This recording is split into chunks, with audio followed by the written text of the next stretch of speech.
Hi hello welcome to జాటీవీ. పాలమూరు కోసం బీఆర్ఎస్ పాదయాత్ర.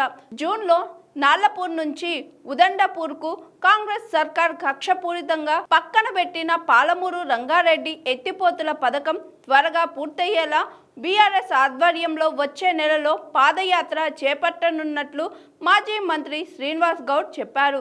త్వరలో తేదీ ప్రకటిస్తామని, నార్లపూర్ నుంచి ఉదండపూర్ వరకు ఈ యాత్ర కొనసాగుతుందని వెల్లడించారు. బీఆర్ఎస్ పాదయాత్ర చేస్తుందనే భయంతోనే సీఎం రేవంత్ రెడ్డి హడావుడిగా సమీక్షలు మొదలుపెట్టారని, అందులో కనీసం ఇరిగేషన్ అధికారులే లేకపోవడం హాస్యాస్పదమని మండిపడ్డారు మాజీ మంత్రి Srinivas Goud. Yedula reservoir, Vattem reservoir, Karimnagar reservoir, Udandapur reservoir, 5 రిజర్వాయర్లు. 5 రిజర్వాయర్లకు రిజర్వాయర్ టు రిజర్వాయర్ కాలువలు, రిజర్వాయర్ టు రిజర్వాయర్ మధ్యలో టన్నల్స్. ఎన్ని రిజర్వాయర్లు ఉన్నాయి, ఎంత కంప్లీట్ అయింది చూద్దాం. రిజర్వాయర్ టు రిజర్వాయర్ ఎన్ని కాలువలు, ఎన్ని కిలోమీటర్లు కంప్లీట్ అయింది చూద్దాం. టన్నల్స్ ఎన్ని కిలోమీటర్ కంప్లీట్ అయింది చూద్దాం. కావాల్సినటువంటి మోటార్లు బిగించిందా లేదా చూద్దాం. మోటార్లకు కావాల్సిన కరెంట్ పవర్ జనరేషన్ అక్కడ వరకు వచ్చిందా లేదా చూద్దాం. ఆ తర్వాత నెక్స్ట్ లాస్ట్కు కాలువలు, రిజర్వాయర్ల నీళ్ళు వచ్చిన తర్వాత పొలాలకు కాలువలు. ఇది ప్రాజెక్ట్. ఇలా మేము చెప్తా ఉన్నాం. 5 రిజర్వాయర్లు, నార్లాపూర్ 97% కంప్లీట్ అయింది, ఏదులా 95% కంప్లీట్ అయింది రిజర్వాయరు, వట్టెం 90% కంప్లీట్ అయింది, కర్వేనా 90% కంప్లీట్ అయింది, ఉదండాపూర్ 60% కంప్లీట్ అయింది. తర్వాత కాలువలు మొత్తం ఉదండాపూర్ వరకు కాలువల ఎంత అంటే 45 కిలోమీటర్లు కాలువలు, 41 కిలోమీటర్ల కాలువలు కంప్లీట్ అయింది. టన్నల్స్ 87 కిలోమీటర్ల టన్నల్స్, 87 కిలోమీటర్లకు 87 మొత్తం టోటల్గా లైనింగ్తో సహా టోటల్గా 87 కిలోమీటర్ల టన్నల్స్ కూడా కంప్లీట్ అయినాయి. మోటార్లు బిగించినాం, కరెంటు సబ్స్టేషన్లు పెట్టినాం, రిజర్వాయర్లు కంప్లీట్ చేసినాం, రిజర్వాయర్ టు రిజర్వాయర్ 87 కిలోమీటర్ల టన్నల్స్ 100% కంప్లీట్ చేసినాం. 45 కిలోమీటర్ల కాలువలలో కొల్లాపూర్లో 200 కిలోమీటర్లు, మధ్యలో 1 కిలోమీటర్ తప్ప 98% కాలువలు కంప్లీట్ చేసినాం. చేసి ఆ రోజుల్లో తాగునీటి అవసరాల గురించే ఈ ప్రాజెక్టు ఉండాలన్నప్పుడు కాలువలకు టెండర్లు పిలవలే. ఎన్జీటీలో కేసు ఉన్నందుకు, రకరకాల కేసులు ఉన్నందుకు చేయలేకపోయినాం. కానీ అవన్నీ ఛేదించి ఎన్జీటీలో కేసును గెలిచి కంప్లీట్ చేసుకొని, కేసులన్నీ కంప్లీట్ చేసుకొని, పర్యావరణ పైన పబ్లిక్ హియరింగ్ కూడా చేసుకొని, టోటల్ పబ్లిక్ హియరింగ్ కంప్లీట్ చేసి టెండర్లు కాల్ఫాల్ చేయడం జరిగింది. అవి మొత్తం దాదాపు కాలువల టెండర్లు ఏంటంటే ఒక 6 నుంచి 7 వేల కోట్లు మాత్రమే, మిగతాది ల్యాండ్ అక్విజిషన్. టోటల్ 10,000 కోట్లు దాదాపు. మేము కంప్లీట్ చేసిందంతా 32,000 కోట్ల వరకు. ఒక మంత్రి గారు మాట్లాడతారు 27,000 కోట్లు 25,000 కోట్లు అని. తెలుసుకోండి, పేమెంట్ చూసుకోకండి మీరు. 32,000 కోట్ల పనులు కంప్లీట్ అయితే 27,000 కోట్ల వరకులకు డబ్బులు ఇచ్చడం జరిగింది. మిగతా 5,000 కోట్ల డబ్బులు పెండింగ్లో ఉంది. మీరు వచ్చిన తర్వాత ఆ పైసలు పేమెంట్ చేసినంత మాత్రం మీరు పని చేయించినట్లు కాదు. అది టెక్నికల్గా 32,000 కోట్ల పనులు కంప్లీట్ చేసుకొని 10,000 కోట్ల టెండర్స్ రెడీ చేసినాం. లక్ష్మీదేవిపల్లి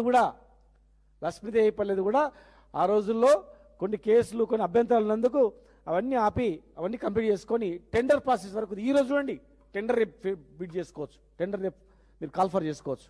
లక్ష్మీదేవిపల్లిది కూడా అక్కడ వరకు నీళ్ళు వచ్చిన తర్వాత లక్ష్మీదేవిపల్లి కంప్లీట్ చేసుకునే ఉద్దేశంతో, ఎలక్షన్ తర్వాత చేద్దామనే ఉద్దేశంతో అంజయ్ యాదవ్ గారు వెళ్ళి, నాకు ఎలక్షన్ సార్ అందరూ అది క్యాన్సిల్ చేసిన పుకార్లు చెప్తున్నారంటే, లేదు అని అధికారులను పిలిపించి క్యాన్సిల్ కాలేదు, ఉంది, ఎలక్షన్ కంప్లీట్ కాగానే టెండర్ పిలుచుకుందు అని చెప్పడం జరిగింది. ఇలా మేము ఒక ప్రాజెక్టు టన్నల్లు, కాలువలు, రిజర్వాయర్లు, మోటార్లు, కరెంటు మొత్తం కంప్లీట్ చేసుకొని జస్ట్ కాలువల టెండర్లు కూడా పిలిస్తే మీరు తెలిసిన టెండర్లను క్యాన్సిల్ చేసిండ్రు. పోనీ క్యాన్సిల్ చేసిండ్రు, మీరు ఇంకో కాంట్రాక్టర్కి ఇప్పించుకోవాలి, ఇవ్వాలని క్యాన్సిల్ చేసి అనుకుందాం. మరి వాళ్ళకి ఇవ్వడానికి ఇన్ని రోజులు ఎందుకు అవుతుంది? ఇంత సమయం ఎందుకు పడుతుంది? 2.5 ఏండ్ల మాకు బాధ అనిపించదా? మాకు దుఃఖం రాదా? తెలంగాణ ఉద్యమం జరుగుతున్న సందర్భంలో అడుగున మేము పాలమూరు కోసం చెప్పుకున్నాం. మేము పాలమూరు బిడ్డలం. కేసీఆర్ గారు వెంబడి మేమందరం 14 ఏళ్ళు కన్న కష్టాలు పడ్డాం. సమైక్యాంధ్రప్రదేశ్లో దెబ్బలు తిని కేసులు పెట్టి జైళ్ళలో పోయినటువంటి వాళ్ళం, జీవితాలు సర్వనాశనం అయ్యేటువంటి వేల మంది ఉన్నారు. మరి తెచ్చుకున్న తెలంగాణను బాగు చేయాలనే ఉద్దేశంతోనే కేసీఆర్ గారు మరి ఎన్ని అడ్డంకులు వచ్చినా కోర్టు కేసులు ఎన్జీటీల వల్ల ఆలస్యమైంది. ఇలా మీరేం చేస్తున్నారండి? ఆదిత్యనాథ్ దాస్ అనే ఒక అతన్ని రిటైర్డ్ ఐఏఎస్ ఆఫీసర్ తీసుకొచ్చి పెట్టారు. ఆయన ఎవరు? 5 సంవత్సరాలు ఇరిగేషన్ ప్రిన్సిపల్ సెక్రటరీగా ఉండి, చీఫ్ సెక్రటరీగా, ఆంధ్రప్రదేశ్ చీఫ్ సెక్రటరీగా ఉండి, ఆంధ్రప్రదేశ్ ఇరిగేషన్ సెక్రటరీగా ఉన్న వ్యక్తిని మనకు కొట్లాటనే నీళ్ల వివాదము, ఆంధ్ర తెలంగాణ రాష్ట్ర విభజననే ఉద్యోగాలలో నీళ్ళలో కొట్లాట వచ్చాయి. విడిపోయినాకనే అందరం కలిసి ఉందాం అనుకున్నాం, ఆంధ్ర తెలంగాణ కలిసి ఉందాం అనుకున్నాం. మీరు మళ్ళా ఎక్కడైతే మనకు ఇబ్బంది వచ్చిందో ఆ రిటైర్డ్ ఐఏఎస్ ఆఫీసర్ తీసుకొచ్చి తెలంగాణలో నీటిపారుదల శాఖ సలహాదారుగా పెట్టుకుంటే ఏమన్నా అర్థం ఉందా? 70 ఏళ్ళు కొట్లాడిన ప్రాంతంలో పనిచేసి ప్రిన్సిపల్ సెక్రటరీగా చీఫ్ సెక్రటరీ చేసి వచ్చిన ఆయన 5 ఏళ్ళు ఆంధ్రాకు నీళ్ళు ఎట్లా తీసుకుపోవాలి, తెలంగాణగా నీళ్ళ విషయంలో ట్రిబ్యునల్లో మనం ఎట్లా కొట్లాడాలి, ఆంధ్ర తరఫున నిలబడి తెలంగాణకు వ్యతిరేకంగా ఎట్లా కొట్లాడిన వ్యక్తి 5 ఏళ్ళు తెలంగాణ కృష్ణా ట్రిబ్యునల్ దగ్గర కానీ గోదావరి దగ్గర కానీ నీటి వివాదాలలో అడుగున గవర్నమెంట్కి ఇచ్చే నివేదికలో తెలంగాణకు వ్యతిరేకంగా తయారు చేసి ఇచ్చిన వ్యక్తి ఇవాళ ఇక్కడ వచ్చి సలహాదారుని తెలంగాణకు ఏమని సలహాదారిస్తాడు? మొత్తం టోటల్గా ఏ ప్రాజెక్టు కట్టాలని ఆయన తెలుస్తుంది. ఇలా ఎందుకు లీక్ అవుతుంది? ఒక ప్రాజెక్ట్ ప్రపోజల్ మనసు వస్తుందా చేద్దామని? ఓ 10 ఏళ్ళు తెలంగాణకు వ్యతిరేకం చేసి ఇక్కడ వచ్చి మళ్ళీ తెలంగాణకు ఆంధ్రాకు నీళ్ళు వద్దు, తెలంగాణకు నీళ్ళు ఇవ్వాలి అని వస్తుందా? చెప్పు. ఎందుకు? ఎవరు దొరకలేదా? అంటే ఏం చేస్తారు, ఏం విక్కోడు మా ఇష్టం, ఇంకా ఎక్కతక్కొంటే ఇంకోరు వచ్చి పెడతామన్నట్లు కదా. ఆత్మాభిమానం దెబ్బతీయడమే కదా, ఆత్మగౌరవాన్ని దెబ్బతీయడమే కదా. మంచి అధికారం పెట్టుకోండి. నిజంగా ఆయన చేద్దన్న కూడా ఎవరు నమ్మరు కదా. అంతకంటే మించిన ప్రపంచం లేడా? ఆదిత్యనాథ్ దాస్ పెట్టుకొని ఒక ప్రాజెక్టు ముందుకోకుండా కృష్ణా ట్రిపుల్ పైన కానీ ఇవాళ అన్ని అనుమతులున్నా కూడా ఒక సంతకం, మినిస్టర్ సంతకం అయితే వచ్చేది పాలమూరు రంగారెడ్డి జిల్లా ప్రాజెక్టు నీటి కేటాయింపులు. చివరికి సంతకం వచ్చింది, ఇలా ఆగి ఎనికి వెళ్ళిపోయింది. మరి ఇటువంటి వాళ్ళు ఉంటే ఎట్లా చేస్తారు చెప్పండి? మా జీవితవంతంగా పోరాటం చేసుకుంటూనే ఉండాలా? మీ అబద్ధాలకు నమ్మిన ఎలక్షన్ వరకు ఇప్పుడు నమ్ముతారా? ఎవరు నమ్మరు. ఇప్పటికి కూడా చెప్తున్నా, దయచేసి జిల్లా నాయకులకు చెప్తా ఉన్నా, మీరు రేపు ప్రజలకు సమాధానం చెప్పాల్సి వస్తుంది.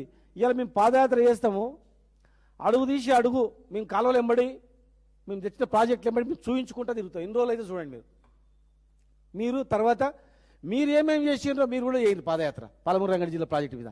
పంప్ హౌస్ల కానుంచి ఉదండపూర్ వరకు మీరేమేం చేసి చూపించండి. ఇగో గాడ తట్టడి మన్ను తీసినాము, ఆడ 10 రాళ్ళు పైకి ఎత్తేసినాము, చూపించండి ఏం చేసినాం అనేది. చేయాల్సిన బాధ్యత మీరు అందరూ పోయి ఈ ఒక్క పని చేయండి, కాలువలు తవ్వితే నీళ్ళు వస్తాయి సాల్ అని చెప్పి చేయించుకోక మేమేదో ఒత్తిడి తెచ్చే కార్యక్రమం చేస్తే, మమ్మల్ని తిట్టుడు కార్యక్రమం చేస్తే ఏంది ఇది? అడగొద్దా? మీరు అడగకపోతే మేము అడగకపోతే జిల్లా నాశనంగానే, జిల్లా రైతులు మళ్ళీ ఊరు ఊడ్చిపెట్టి పారిపోనే, ఊరు విడిచిపెట్టి మళ్ళీ ఆత్మహత్యలు చేసుకొని. ఇప్పుడు పోయి అడగండి అయ్యా, రైతులు ఎన్ని ఓట్లు కొన్నారు అడగండి, రుణమాఫీ ఎంతమందికి అయింది అడగండి, రైతు వారోత్సవాలు పెట్టండి, 100 రోజుల వారోత్సవాలు కాదు 100 రోజుల కార్యక్రమాలు పెట్టండి రైతుల పైన, తెలుస్తుంది. ఇలా ఉట్టిగా మీరు మితండవాదం చేస్తే కాదు. దయచేసి జిల్లా మేము కూడా చెప్పినాం, ఆ రోజు ఏం చెప్పినాం, అందరం పాలమూరు రంగారెడ్డి జిల్లా ప్రాజెక్ట్ కంప్లీట్ చేసుకోవాలని చెప్పినాం గత సంవత్సరం. ఒత్తిడి తీసుకొద్దాం గవర్నమెంట్ మీద అవసరం అనుకుంటే మేము కూడా అని. మీరు చర్చకు అంటున్నారు కదా, నేను మీ వేదిక ద్వారా చెప్తా ఉన్నా, మేము చేసిన పనులు విత్ ఫోటోగ్రఫీస్ తర్వాత పవర్ పాయింట్ ప్రజెంటేషను టోటల్గా లైవ్ మొత్తం మేము చేసుకొని వస్తాం. ముఖ్యమంత్రి కార్యాలయాన్ని పెట్టండి. మేము చేసిన పనులు మేము పవర్ పాయింట్ ప్రజెంటేషన్ ద్వారా మేము చేసిన అధికారులను ఏజెన్సీలను కూడా పెట్టుకోండి, చేసి చూపిస్తాం. మేము చేసిన మేము వాస్తవమా కాదని చూపిస్తాం. మేము కూడా వస్తాం, పిలవండి మమ్మల్ని. మాకు ముఖ్యమంత్రి ఎవరు కానీ వ్యక్తి కాదు అక్కడ.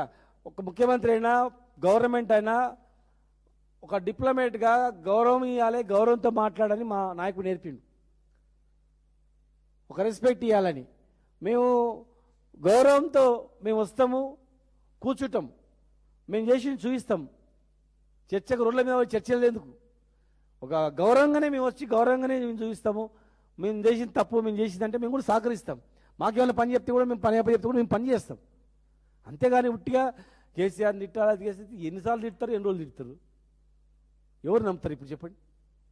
కనుక ఇప్పుడు కూడా నేను చెప్తున్నా, దయచేసి మీరు వెంటనే ప్రతి ఎకరాకు నీళ్ళు ఇచ్చే డిజైన్ మేము చేసినాం. మీరు కష్టపడేది కూడా ఏం లేదు, పోయి టేబుల్ పెట్టి కోల్చేది ఏం లేదు, గూగుల్లో పోయి సెర్చ్ చేసేది కూడా ఏం లేదు. టోటల్గా అన్నీ అయిపోయినాయి. ఒక్క ఎకరా కూడా ఎండిపోకుండా ఉమ్మడి మహబూబ్నగర్ జిల్లా సస్యశ్యామలంగా ఉండేటట్లు పాలమూరు రంగారెడ్డి జిల్లా ప్రాజెక్టు కింద ఉన్న భూములు అన్నీ కూడా షాద్ నగర్ నుంచి మొదలు పెడితే అక్కడ మక్తలు, నారాయణపేట, కొడంగల్, దేవరకద్ర మొత్తం టోటల్గా జడ్చర్ల, కల్వకుర్తి అన్నిటికీ నీళ్ళు వచ్చినట్టు చేసినాం. కల్వకుర్తి లిఫ్ట్ ఇరిగేషన్లో ఒక టీఎంసీ రిజర్వాయర్ ఎక్కడ లేదు. ఏం మాట్లాడతారు, దోషులు పోసుకోవాలా నీళ్ళు? ఆయన రీడిజైన్ చేసి ఎన్ని లక్షలకి ఎకరాలు ఇచ్చినామో ఒకసారి ఆలోచన చేయండి. మీరే ప్రారంభించింది, మేము కాదనట్లేదు. మీరు ప్రారంభించినప్పుడు దాన్ని కాస్ట్ ఎంత, దాన్ని ఎన్ని ఎకరాలకు నీళ్ళు ఇచ్చేది, ఇవాళ మేము వచ్చిన తర్వాత ఎన్ని ఎకరాలు నీళ్ళు ఇచ్చినామని కూడా ఒక పరీక్షించుకోండి. అని కూడా జనవరిలో పోతే మేము నిరంజన్ రెడ్డి గారు, లక్ష్మారెడ్డి గారు మేము అందరం పోతే జనవరిలో జూరాలు ఎండుకపోయింది. జూరాల నుంచి నీళ్ళు ఇస్తారంట. నీవు జూరాల ఒక సుక్క నీళ్ళు వస్తలేదు పైనుంచి, కర్ణాటక నుంచి చెక్ డ్యాంల మీద పెట్టి ఒక్క సుక్క నీళ్ళు వస్తలేదు. టోటల్గా మొత్తం ఎండిపోయింది జూరాల. ఎండిపోయిన జూరాల నుంచి నీళ్ళు ఎట్లా చేస్తారు? ఇవాళ కూడా నీళ్ళు తెచ్చుకోవచ్చు శ్రీశైలం నుంచి. ఇది ఏప్రిల్ మేలో కూడా నీళ్ళు తీసుకొని రిజర్వాయర్ నింపుకోవచ్చు. ఎండిపోయిన దగ్గర నీళ్ళు నింపుకుంటామా చెప్పండి, ఎట్లయితుంది? ఇలా కొడంగల్ కూడా మరి వారికి ఎవరు అడ్వైజ్ ఇచ్చారో, కొడంగల్ కూడా రేపు ఫ్యూచర్లో మీకు తెలుస్తుంది.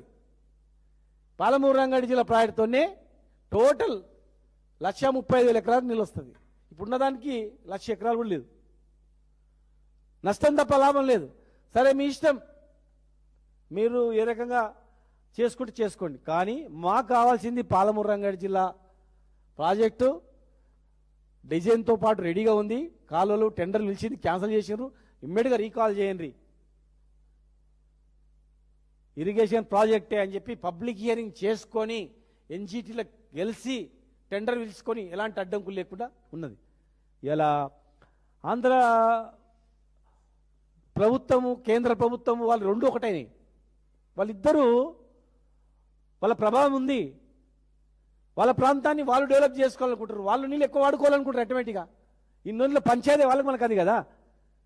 ఆ ఇన్ఫ్లుయెన్స్లో పడి అటు కేంద్రం సహకరించదు, ఒక సంతకంతో అయిపోయి నీటి కేటాయింపులు అది సంతకం పెట్టదు, మళ్ళీ రివర్స్ పంపించి మళ్ళీ ప్రపోజల్ పంపాలని వాళ్ళు పంపుతారు. దాని మీద ఎవరు మాట్లాడరు. ఆంధ్ర చీఫ్ సెక్రటరీ ఇరిగేషన్ నిపుణులు వచ్చి ఇక్కడ అది సలహాదారు ఉంటే ఎట్లా న్యాయం జరుగుతుందో ఆలోచన చేయరు. నీళ్ళు లేని ఎండిపోయిన జురాల నుంచి నీళ్ళు తెచ్చుకోవాలంటే ఎట్లా తెచ్చుకోవాలని అది మాట్లాడరు. సంవత్సరం కావాల్సి వస్తుంది. ఎస్ఎల్బీసీలో చనిపోయిన 6 శవాలు కూడా తీయని వాళ్ళు ఇవాళ ఇన్ని ప్రాజెక్ట్ కంప్లీట్ అయితే ఇంకా మా మీద దుమ్మెత్తిపోయడం సమంజసం కాదు. దయచేసి చరిత్ర క్షమించదు. చరిత్ర అనేది ఖచ్చితంగా క్షమించదు, గుర్తుపెట్టుకో. రైతులను గోసపెట్టినోడు కానీ ఎవడు బాగుపడాడు చెప్తున్నా. ఇవాళ రైతులు కన్నీళ్ళు పెడతా ఉన్నారు. పుట్టే రాజకీయం గురించి, రాజకీయ అవసరాల గురించి మనం మాట్లాడడం కాదు. అది చరిత్ర మళ్ళీ బ్యాక్ రాదు. ఎన్నో త్యాగాల ఫలితంగా కేసీఆర్ గారి నాయకత్వంలో తెచ్చుకున్న తెలంగాణ ఇది. అఫ్కోర్స్ అక్కడ సోనియా గాంధీ గారు కూడా సహకరించారు, సుష్మా స్వరాజ్ గారు కూడా సహకరించారు. రాష్ట్రం గురించి ఎవరికి ఆదరణ లేదా చరిత్ర ఇది. కానీ ఉద్యమం పుట్టించింది, నడిపింది కేసీఆర్ గారు వెంట మేమందరం ఉండి చూసినాం కనుక చెప్తున్నాం. ఉట్టి మనం మాట్లాడుకొని టైంపాస్ చేస్తే పాలమూరు ప్రజలు క్షమించరు. మహబూబ్నగర్ అనేది అత్యంత అద్భుతంగా, అన్ని జిల్లాల కన్నా అత్యంత అద్భుతంగా ఉన్నటువంటి పొటెన్షియల్ జిల్లా అది. వ్యవసాయం అయిన తర్వాత అన్ని ప్రాజెక్టు కంప్లీట్ చేసుకుందాం. మా పాదయాత్ర జూన్లో కొనసాగుతుంది. మా నాయకులతో మాట్లాడిన తర్వాత ఏది విధి విధానాలన్నీ కూడా నిరంజన్ రెడ్డి గారు, నేను గారు, లక్ష్మణరెడ్డి గారు, మా మిగతా 14 మంది, మా ఉన్నటువంటి 2 పెద్దలు అందరం కలిసి మేము త్వరలోనే తేదీ ప్రకటిస్తాం. ఒత్తిడి ఇవ్వాలని చెప్పి మేము చెప్తున్నాం. జిల్లా ప్రజలు కూడా గమనించాలి. 2.5 ఏళ్ళు గడిచిపోయింది, ఇలా స్టార్ట్ అయింది. మేమేమో అడగొద్దా? తెలంగాణ తెచ్చిన వాళ్ళకు బాధ్యత ఉండదా? చెప్పండి. కన్న పిల్లలకు తండ్రి తన పిల్లలకు మీద ప్రేమ ఎక్కువ ఉంటుంది. ఎందుకంటే తండ్రి తల్లిదండ్రులకు పుట్టిన పిల్లలు ఏంది, మా అమ్మ నాన్నలు నాకు పుట్టిన పిల్లలు కదా అని ప్రేమ ఉంటుంది. ఇంటి పెద్దకు ఇంట్లో పిల్లలందరూ బాగుపడాలని ప్రేమ ఉంటుంది. వేరేళ్ళకు ఉండదు అది. ఇలా కన్నా కష్టాలు పడి తెలంగాణ తెచ్చుకున్నాం కనుక తెలంగాణ బాధ్యత లేని వ్యక్తులకు, తెలంగాణ రావాలని కోరుకోని వ్యక్తులకు అర్థం కాదు ఇది. అది ఆ బాధ అనేది అర్థం కాదు. 9 ఏళ్ళు మోసినటువంటి తల్లికి ఆ కడుపు బాధ అర్థమవుతుంది, ఆ బిడ్డ బాధ అర్థమవుతుంది. మామూలు వాళ్ళకి అర్థం కాదు అది. 9 మాసాలు పోసిన తల్లికి ఎంత ప్రేమ ఉంటుందో పిల్లల మీద, ఇలా తెలంగాణ తెచ్చుకున్న వాళ్ళు కూడా తెలంగాణ అంత ప్రేమ ఉంటుంది. ఉట్టి అడ్డగోలుగా తెలంగాణకు సంబంధం లేనోడు, తెలంగాణ గురించి కోరుకోనోడు, ఇలా ఎవరంటే ఎవరు పిచ్చి పిచ్చిగా మాట్లాడితే పాలమూరు ప్రాజెక్టు మీద అది కాదది. 100% మేము పాదయాత్ర చేస్తాం, 100% బిడలు ఉంచుతాం, ప్రభుత్వం మీద ఒత్తిడి తీసుకొస్తాం. రైతుల కన్నుల్లో సంతోషం చూసేంత వరకు, ప్రతి ఎకరాకు నీళ్ళు వచ్చేంత వరకు వదిలిపెట్టాం. రైతులకు ఇచ్చిన హామీలన్నీ కూడా, రైతు బంధు కావచ్చు, రైతు బీమా కావచ్చు, ఇంకా ఏమేమి హామీలు ఇచ్చిండ్రో, బోనస్లు కావచ్చు, అవన్నీ రైతులకు ఇచ్చినటువంటి హామీ నెరవేర్చేంత వరకు మేము ఖచ్చితంగా తిరుగుతాం, చేస్తాం. మొదలు ఉదండాపూర్ నుంచి, మన నార్లాపూర్ నుంచి ఉదండపూర్ వరకు మా యాత్ర సాగుతుంది. దాని తర్వాత ఖచ్చితంగా ఇచ్చిన హామీలపైన, మా జిల్లా ప్రజలపైన, అన్ని వర్గాలపైన మేము చేస్తాం. ముద్దురాజులకు బీసీఏలకు గూప్ర చేస్తామన్నారు, ఏమైందని అడుగుతాం. గొల్ల కురువులకు 3 లక్షల రూపాయలు బ్యాంకులు ఇస్తాన్నారు, ఏమైందని అడుగుతాం. గీతా కార్మికులకు 10 లక్షల రూపాయలు ఎక్స్గ్రేషియా ఇస్తున్నారు, ఏమైందని అడుగుతాం. మున్నూరు కార్పొరేషన్ ఏమైందని అడుగుతాం. ఎంబీసీ కులాలకు పదవులు ఏమైందని అడుగుతాం. 42% రిజర్వేషన్లు ఏమైందని అడుగుతాం. ఏ ఒక్క అంశం మీరు ఇచ్చినటువంటి దాని మీద మేము చేస్తాం. కనుక దయచేసి ఉట్టుట్టిగా రివ్యూలు కాకుండా ఇరిగేషన్ అధికారులను పిలిపించుకొని రివ్యూ పెట్టండి, ప్రజా సమక్షంలో పెట్టండి, లేదు అధికారులను రూములు బంద్ చేసుకొని పెట్టండి, కార్యాచరణ మీరు ప్రకటించండి, ప్రాసెస్ స్టార్ట్ చేయండి, టెండర్లు కాల్ఫర్ చేయండి. రెడీగా ఉంది టెండర్ బిడ్డు, టెండర్ క్యాన్సిల్ అయ్యింది, మళ్ళీ ఏం చేయాలి? ఇమ్మీడియట్ రీకాల్ చేయాలి. దాని అంతే, 1 రోజులో అయిపోయే పని. ఆ రీకాల్ చేయకుండా ఉట్టుట్టిగా మేము పెడితే, మీరు మాట్లాడితే మేము పెడితే కాదు అది. ఖచ్చితంగా మేము చేసే ప్రతి అడుగు, మేము చేసిన డెవలప్మెంట్ పైన అడుగు మీద అడిగేసుకుంటూ పోతాం. మరి జిల్లా నాయకులు కూడా ప్రభుత్వం మీద ఒత్తిడి తీసుకొచ్చి కార్యక్రమాన్ని నిర్వహించాలి. తొందరగా టెండర్లు కాల్ఫర్ చేసి నీళ్ళు ఇవ్వాలి. అది మీ బాధ్యత. టెండర్లు క్యాన్సిల్ చేయకుంటే ఇప్పటికి అయిపోయింది. ఉట్టి పుణ్యానికి క్యాన్సిల్ చేసి తినే అన్నంలో రాళ్ళు వేసినట్ల, తినే అన్నం రాళ్ళు వేసి మళ్ళీ రాళ్ళు ఏరినట్లు ఇది పరిస్థితి. కనుక అది చరిత్ర క్షమించదు మిమ్మల్ని. దయచేసి ఇమ్మీడియట్గా ఈ 3-4 నెలల్లో, 6 నెలల్లో నీళ్ళు ఇవ్వాలి.